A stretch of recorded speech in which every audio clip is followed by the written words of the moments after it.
Bibi Sara Duterte ay inalisan ng security sa kanyang opisina. Police support inalis ng president na si BBM. Yan ang dahilan na napasok sa kanyang isip na may balak ang presidente na siya ay maipapatay. At nasagap niya impormasyon na siya nga ay balak na patayin. At nagsalita siya kung siya ay patayin. Nakiusap siya, may tao siyang kinausap na kung sakaling siya ay patayin, ay papatayin rin si BBM at ang kanyang asawa at saka si Speaker Romualdez.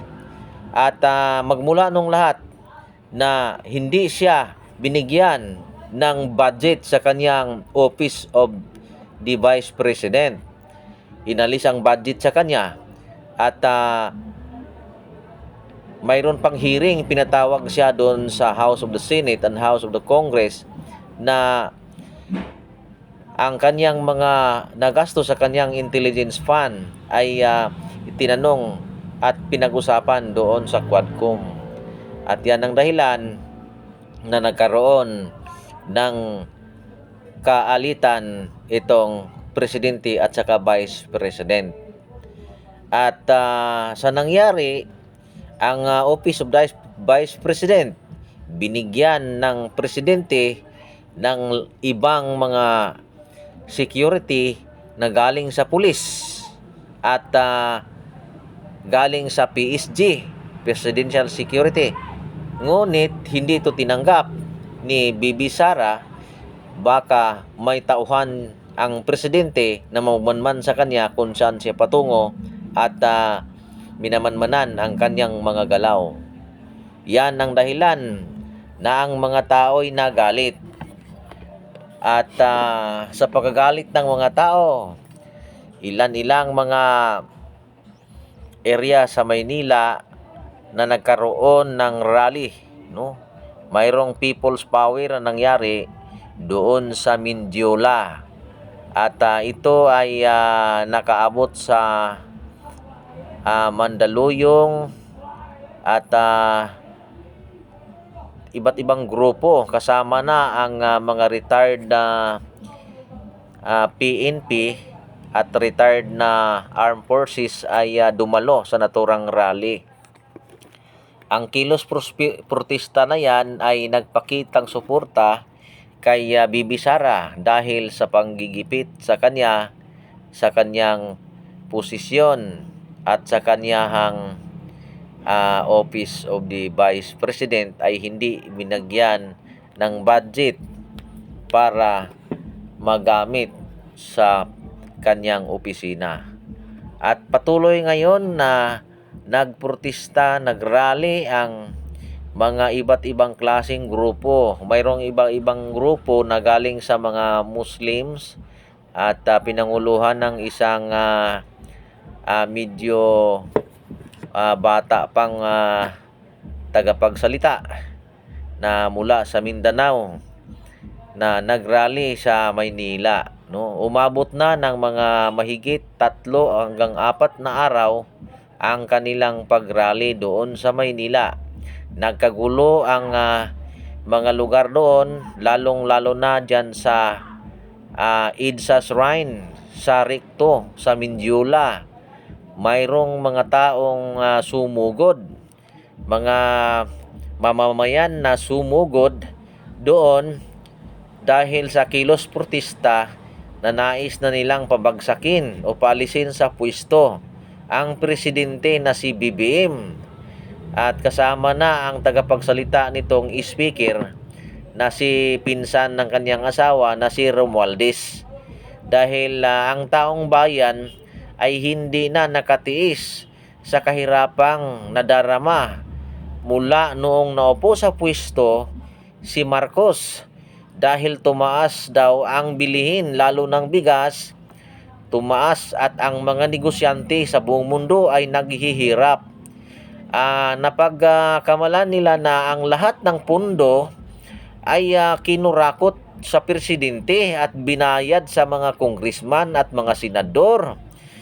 upang hindi umaklas laban sa kanya at ang suporta ay palaging nasa kanya.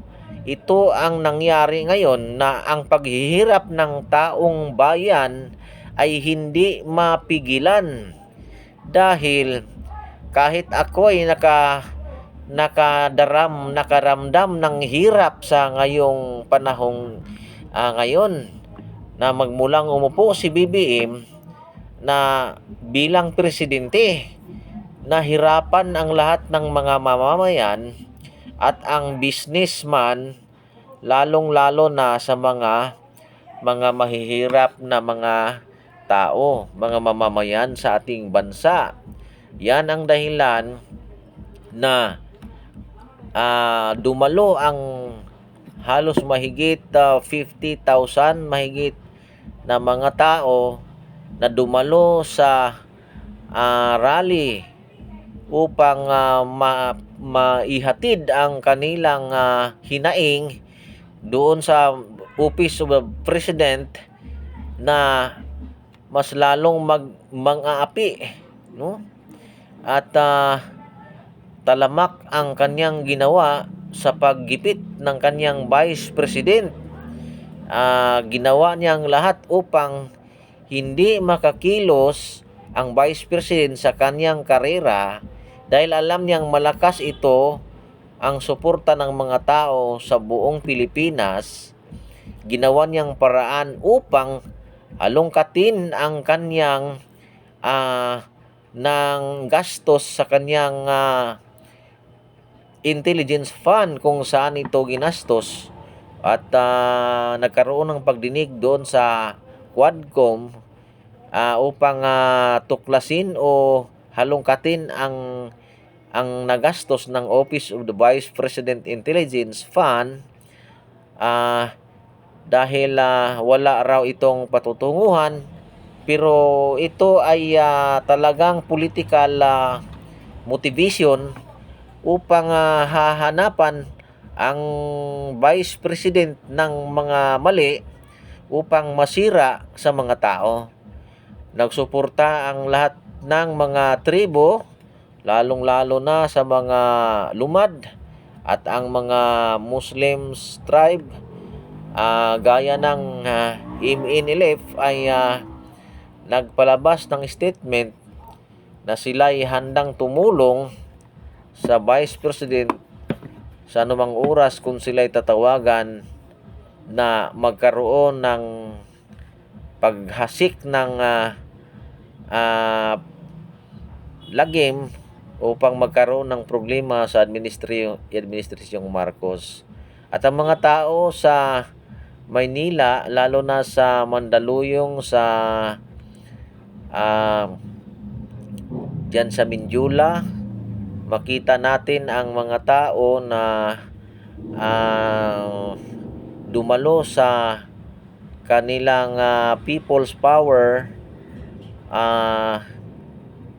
Diyan naglakad ang lahat ng mga tao patungo sa EDSA Shrine, no?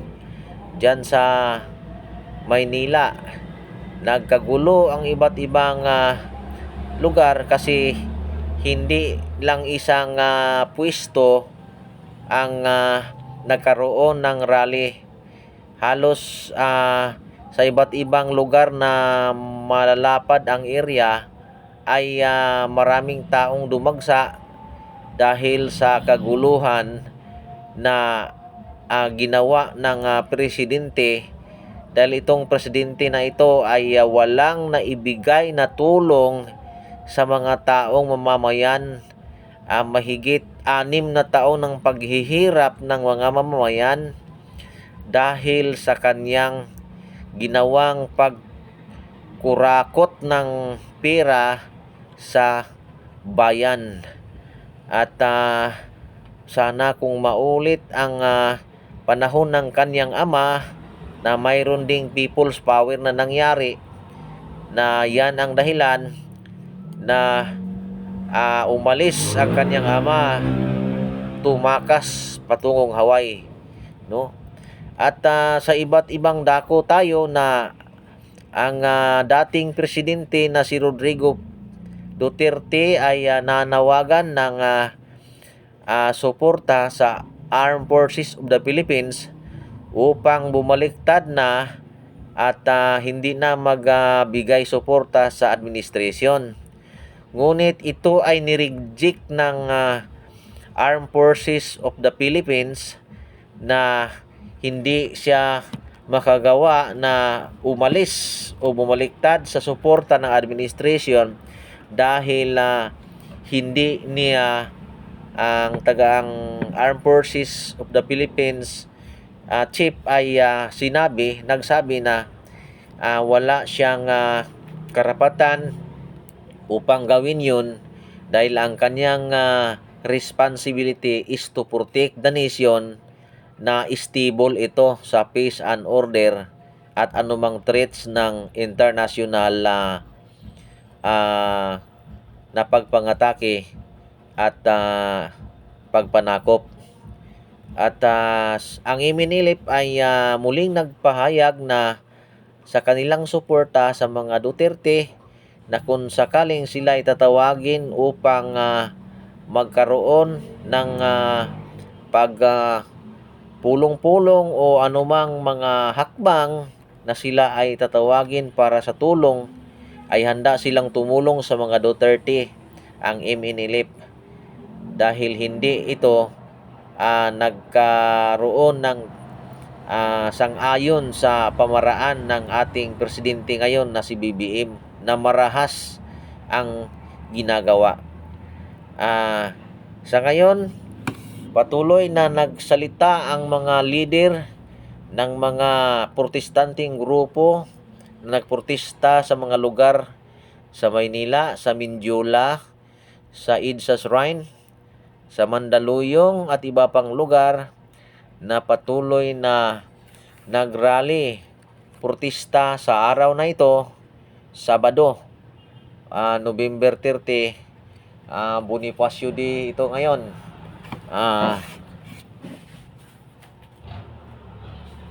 Ito ang karawan na Bonifacio Day celebration at sinadya nila ito upang rin matugunan o mapaihatid ang kanilang hinaing laban sa administrasyong Marcos na walang nagawa sa ating bansa kundi ay pagpahirap sa ating bayan at ang pagdanas ng pagdami ng mga drugs dealer at mga drugs user sa ating bansa.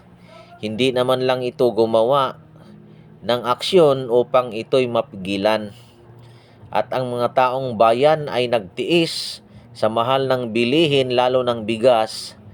At nais ang taong bayan na mapalitan na itong presidente natin dahil hindi na ito nais sa kanilang paningin.